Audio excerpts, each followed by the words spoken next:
Olá, começa agora o Diálogos, um programa da TV Unesp para a divulgação científica e institucional. Aqui, nós conhecemos as pesquisas e os avanços científicos do Brasil e do mundo. E também falamos de importantes ações da Universidade Estadual Paulista, a Unesp. Hoje a gente continua a nossa conversa sobre sexualidade e mídia. Dessa vez sobre como o tema se desenvolve nos meios digitais móveis. Nosso convidado é o professor Richard Miscolci, da Universidade Federal de São Carlos. Ele fez doutorado na USP e pós-doutorado na Universidade da Califórnia, nas áreas de Sociologia e Antropologia. O professor Miscolci também participou do 2º Seminário Internacional de Gênero, Sexualidade e Mídia, realizado na Unesp aqui em Bauru. Professor Richard, é um prazer recebê-lo aqui no Diálogos. Obrigado. Professor, eu gostaria que você explicasse para a gente, a partir do estudo que você desenvolve em relação aos usos das mídias digitais, quais são as utilizações dessas mídias pelas pessoas? Olha, os usos são os mais diversos, né? Mas, sem dúvida, um dos usos mais populares é o uso das mídias digitais em busca de relações amorosas. Você tem pesquisas sobre usos em torno de questões políticas, para criar redes sociais, ou para fazer parte de comunidades via Facebook e similares, mas o uso em busca de relacionamentos, ele é dos mais importantes, se não até o que está ganhando mais espaço.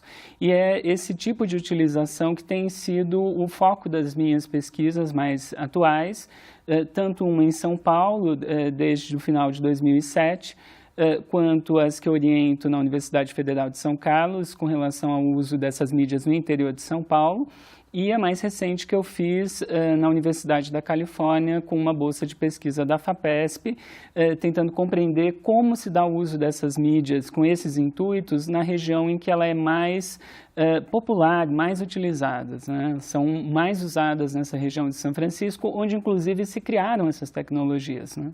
Professor, e por quê? Como que surgem essas tecnologias, esses aplicativos para relacionamento? Olha, tem uma longa história, né? Até já falando um pouco da pesquisa em São Francisco, existe uma relação muito grande entre o polo de desenvolvimento tecnológico chamado Vale do Silício, que é na região da Grande São Francisco, e o desenvolvimento dessas tecnologias. Então, tudo começa no final da Segunda Guerra Mundial, quando há um grande investimento governamental norte-americano em pesquisas tecnológicas nessa região. A principal descoberta mais conhecida é o microchip de silicone, e como o microchip ele passou a mudar a arquitetura interna dos equipamentos eletrônicos e torná-los menores, mais leves e mais móveis, né? Todo mundo pensa no microchip, por isso que a partir dos anos 70, 80, essa região começou a ser conhecida como Vale do Silício, porque o silício era a matéria-prima para fazer o microchip. Então tem uma longa história, tanto nesse aspecto técnico, quanto também nas formas de uso das tecnologias. A Universidade de Stanford, que fica nessa região, é um dos centros criadores disso. Em 1959, do que eu conheço, parece que foi a primeira vez que num curso de matemática lá, houve o experimento de usar computadores para se criar pares amorosos. Então, desde o início, essas tecnologias já foram aventadas como uma possibilidade para interferir nas relações interpessoais, inclusive na formação de pares amorosos, né? Quer dizer, desde 59.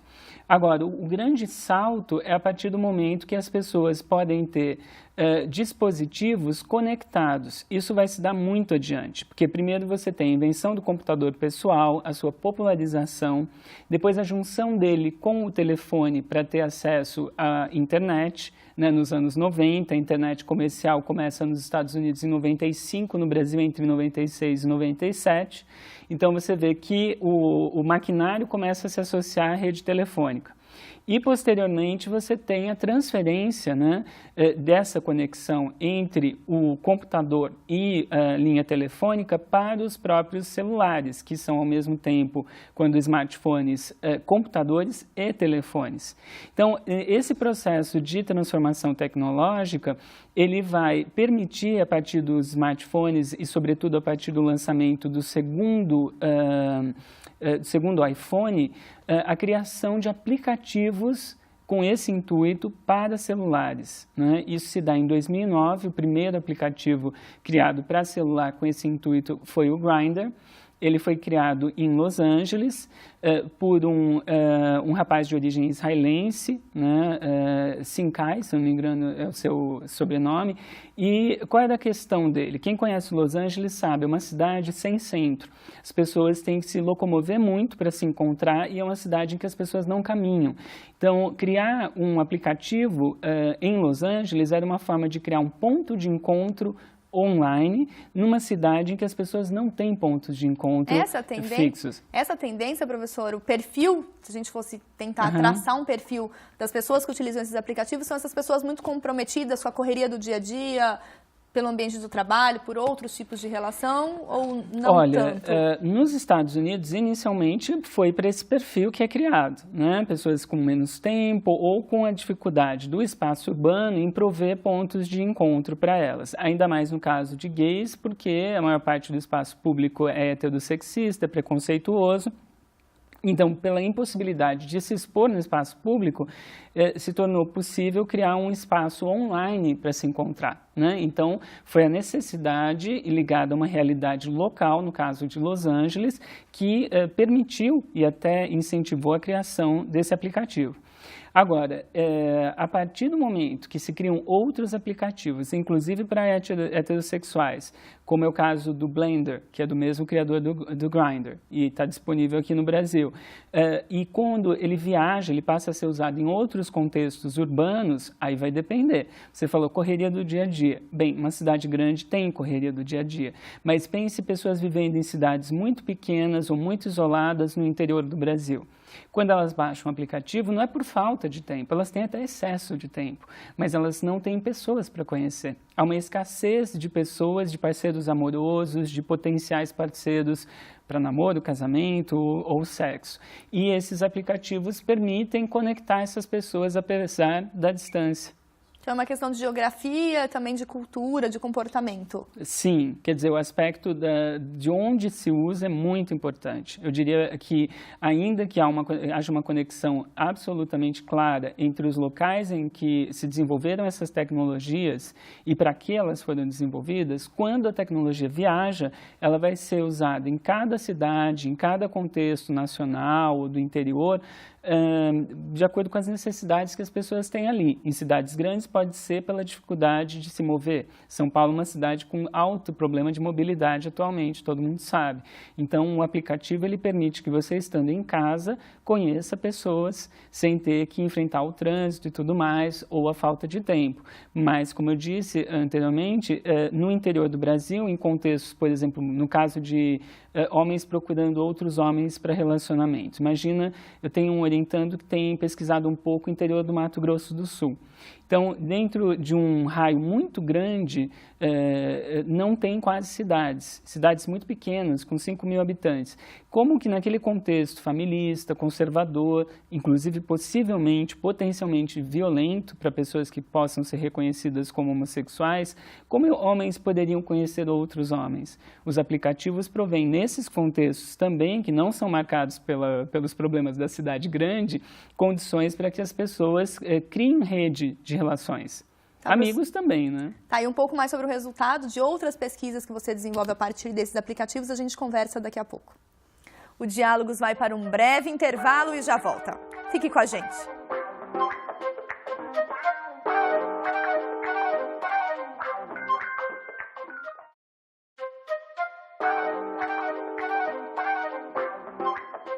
Estamos de volta e hoje nós falamos sobre sexualidade nas tecnologias digitais móveis. Para falar mais sobre o tema, recebemos o professor Richard Miskolci, da Universidade Federal de São Carlos. Professor, no último bloco, o senhor chegou a pontuar algumas pesquisas que você e seus orientandos têm realizado, tanto em São Paulo, no interior do Brasil e também em São Francisco. Eu queria que você pontuasse para mim algumas das diferenças que você identificou nesses nichos de trabalho. Bem, as diferenças são muito grandes, né? Em São Francisco, que foi uma pesquisa feita só por mim recentemente, né, com financiamento da FAPESP, o que eu reconheci foi uma relação local com a tecnologia que realmente não existe aqui. Como essas tecnologias foram desenvolvidas lá, e principalmente na região da Bay Area, né, em torno de São Francisco, é perceptível, indo para lá, vivendo lá um período como eu fiz, que o estilo de vida local é que levou à invenção dessas tecnologias. Então, há razões específicas da cidade de São Francisco e da sua região metropolitana que levaram à criação dessas tecnologias. E, então, portanto, isso não existe aqui, onde elas chegam depois de prontas para serem usadas já. Então, é muito diferente já por esse primeiro aspecto. O que eu diria é que em São Francisco, essas tecnologias, elas são locais, no fundo. A gente costuma pensar em tecnologia como algo absolutamente internacional e que não tem nacionalidade. A verdade é que ela pode viajar, ela é internacional. Mas essas tecnologias, elas realmente foram feitas em um local e elas tendem a funcionar melhor ali. E as informações são compartilhadas pelas pessoas deste mesmo local, seria isso? Sim, não seria só pela questão da informação. Vou te dar um exemplo dos aplicativos em busca de parceiros amorosos. Como eu comentei, o primeiro foi criado em Los Angeles, mas em São Francisco tem muitos adeptos. E, aliás, a condição hardware, né, o tipo de programa, aliás, o sistema operacional que permitiu rodar esse tipo de aplicativo foi criado, na verdade, na região de São Francisco. Quer dizer, ele só foi possível primeiro pela invenção do ambiente em que ele ia rodar, né, para dentro do smartphone. Quando as pessoas em São Francisco usam os aplicativos em busca de parceiros amorosos, porque lá funciona. Assim, primeiro que, no geral, minha pesquisa indica que os usuários de São Francisco estão muito satisfeitos com esses aplicativos. Por que eles ficam satisfeitos? Porque eles vivem em uma cidade com muito melhor mobilidade urbana do que as cidades brasileiras provêm. Tem bom transporte público, o que é raro até nos Estados Unidos. Então, as pessoas podem se conhecer pelo aplicativo e se conhecer rapidamente. Outra coisa, a segurança. O São Francisco é uma cidade segura e, em comparação com as cidades brasileiras, especialmente as grandes, é muito segura. Então, se você conhece uma pessoa estranha pelo aplicativo, você não tem medo de encontrá-la face a face. Então, o funcionamento do aplicativo ali, ele é, digamos que, máximo, pelo menos do que eu pude observar, do que eu tenho de padrão comparativo.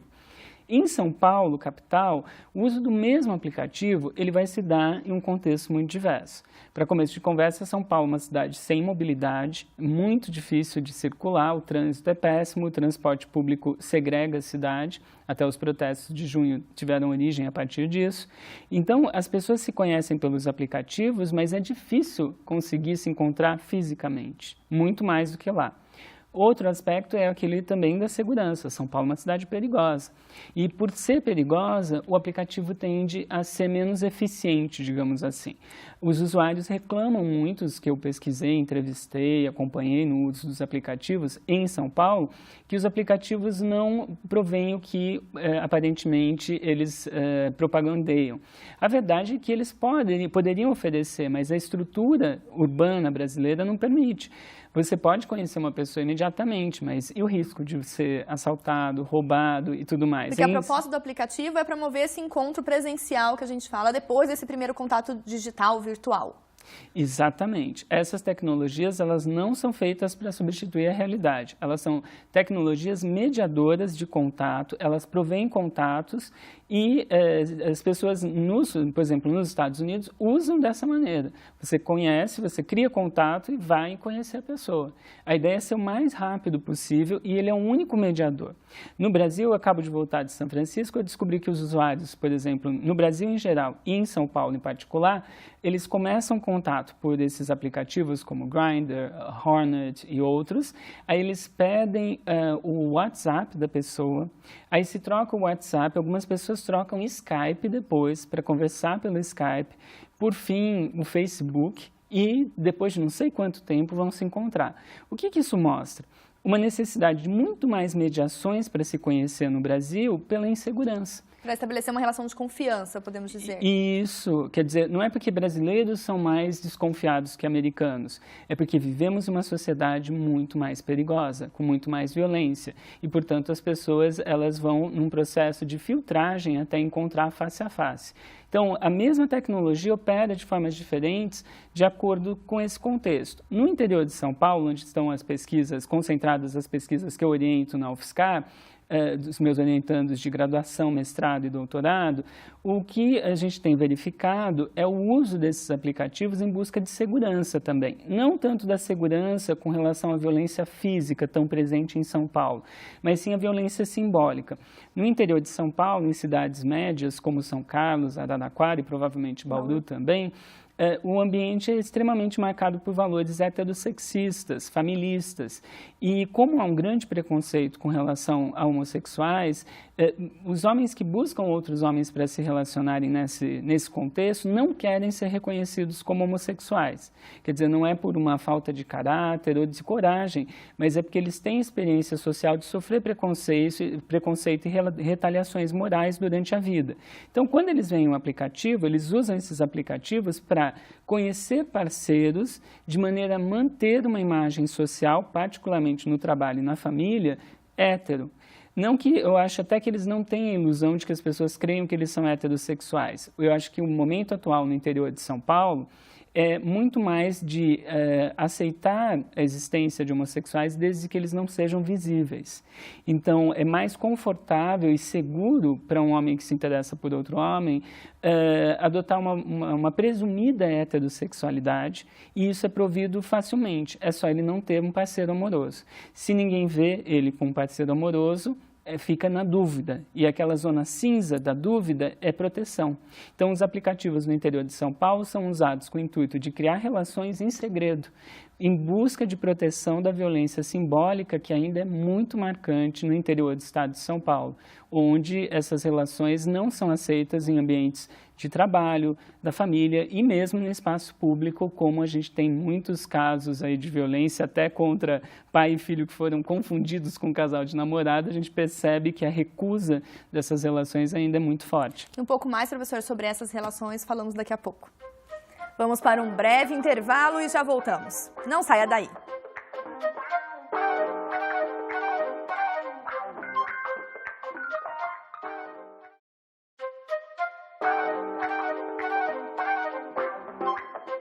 O Diálogos está de volta e o assunto de hoje é mídia e sexualidade nas tecnologias móveis. Nosso entrevistado é o professor Richard Miskolci, que participou do 2º Seminário Internacional de Gênero, Sexualidade e Mídia, realizado na Unesp aqui em Bauru. Professor, comentávamos da sua pesquisa e o senhor apontou que os homossexuais têm usado esses aplicativos, principalmente aqui no Brasil, por uma questão de segurança, até afetiva, pelas relações familiares e pelo estereótipo. E os aplicativos não são voltados só para esse tipo de público, não é isso? Sim, tem aplicativos para todos os públicos. Tem vários aplicativos voltados para heterossexuais, mas o que está se passando também é um processo de borramento da fronteira entre homossexualidade e heterossexualidade. Mesmo os aplicativos voltados para gays, né, no contexto americano, é voltado para gays. Quando chega aqui no Brasil, é muito grande o número de homens até casados ou com namorada nos aplicativos como Grindr, Hornet, buscando contatos com outros rapazes, muitos caras curiosos, né?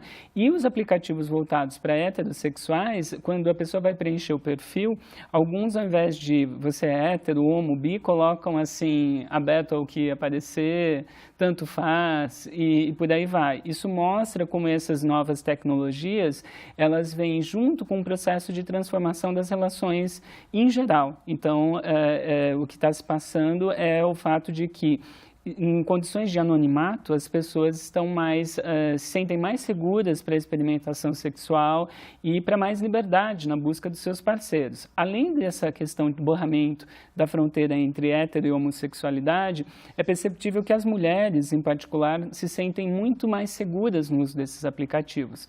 A nossa sociedade é muito preconceituosa e, particularmente no Brasil, não é de bom tom ainda, as mulheres não se sentem muito bem acolhidas, por exemplo, indo num bar e paquerando um homem, sozinha, ela é mal vista. Agora, com o uso dos aplicativos para celular, ou mesmo sites, né, voltados para a busca de relacionamento, pela primeira vez na história, as mulheres encontram um espaço, né, em que elas podem paquerar. Então, é muito positivo, né, para que elas realmente possam ter controle sobre esse processo de escolha de um parceiro amoroso. Então, o anonimato ou essa condição de um uso individualizado que o aplicativo provém, ele traz novidades positivas para homossexuais, que se compreendem como homossexuais, homens que querem ter relações com outros homens e não se veem como homossexuais, para mulheres hétero ou não, né? Em geral, eu diria que é uma tecnologia que tem transformado mesmo as expectativas amorosas e o próprio desejo das pessoas. E nessa perspectiva um pouco amorosa, professora, a gente fala da questão da identidade dessas pessoas. E nesses ambientes o senhor citou a questão do anonimato. Mas é possível a pessoa manter, de repente, duas identidades, vamos assim dizer? Não, é inevitável que a pessoa, na construção do seu perfil e tudo, ela vá criar uma imagem melhor de si própria. Ninguém vai colocar a pior foto num aplicativo em que você está buscando um parceiro amoroso. Então, essas tecnologias, tanto os sites quanto os aplicativos, elas incitam as pessoas a se mostrarem como se fossem astros de TV ou de propaganda. Não há nada de errado nisso. São tecnologias comunicacionais que acabam se associando a tecnologias corporais outras. Claro que para a mulher ter o corpo que vai ser considerado bonito na foto, ela vai fazer dieta. Os rapazes que vão postar o seu corpo numa foto desses aplicativos ou sites, provavelmente vão fazer academia. Então, há uma junção entre a tecnologia comunicacional e a tecnologia corporal, né? E, portanto, é fundamental que seja você. Né? E, afinal de contas, o objetivo final é encontrar face a face. Então, como você vai criar uma outra persona e depois, pessoalmente, não ser você? É impossível, né? Então, pode alguém, ao acaso, ou os primeiros usuários, criarem aí perfis falsos ou algo assim, como experimentação. Mas, rapidamente, eles vão se adaptar à tecnologia e perceber que não dá certo, porque o intuito é o encontro pessoal, face a face, e tem que ser você mesmo. E nesse processo de ser você mesmo, professor, quais os desafios que esses aplicativos, né, põem para a sociedade atual que está imersa nessa cultura digital? Olha, tem muitos desafios. O que eu percebo comparando São Francisco com a realidade brasileira, quer seja São Paulo ou interior do estado, é que esses aplicativos surgiram no meio de uma cultura do hookup. Nos Estados Unidos, os jovens, pessoas com menos de 40 anos hoje em dia, se conhecem muito já diretamente por uma relação íntima e sexual. O namoro ou coisas assim podem surgir depois, quer dizer, mudou o roteiro amoroso. Antigamente as pessoas namoravam, depois noivavam, faziam sexo ou só depois do casamento. Atualmente tudo começa pelo sexo. O Brasil é uma sociedade ainda mais conservadora, então as pessoas tentam usar esses aplicativos com intuitos até um pouco contraditórios. Eles foram pensados para uma sociedade liberal como a norte-americana, em que pessoas com muita segurança e com independência podem encontrar alguém e ter relações íntimas. E aqui você vê muita gente usando os aplicativos com um discurso de ser contra o sexo casual e tudo, né? Então, eu acho que o fato deles serem voltados para relações mais sexualizadas, digamos assim, e não há nada de ruim nisso, faz com que isso pressione os nossos valores e a nossa forma de compreender, afinal de contas, como as relações vão proceder. E apesar do discurso mesmo nos aplicativos, na prática é visível que os jovens brasileiros também não são tão pudicos e a sexualidade não acontece só depois do casamento e faz muito tempo, né? Certo, professora, eu gostaria de agradecer a sua participação aqui no Diálogos para trazer um tema que é uma discussão emergente, que as pessoas precisam romper aí um pouco dos estereótipos e não ter receio de ser um usuário desses aplicativos. Obrigado, foi um prazer.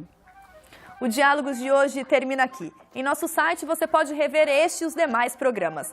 Deixe seus comentários e compartilhe, e até semana que vem.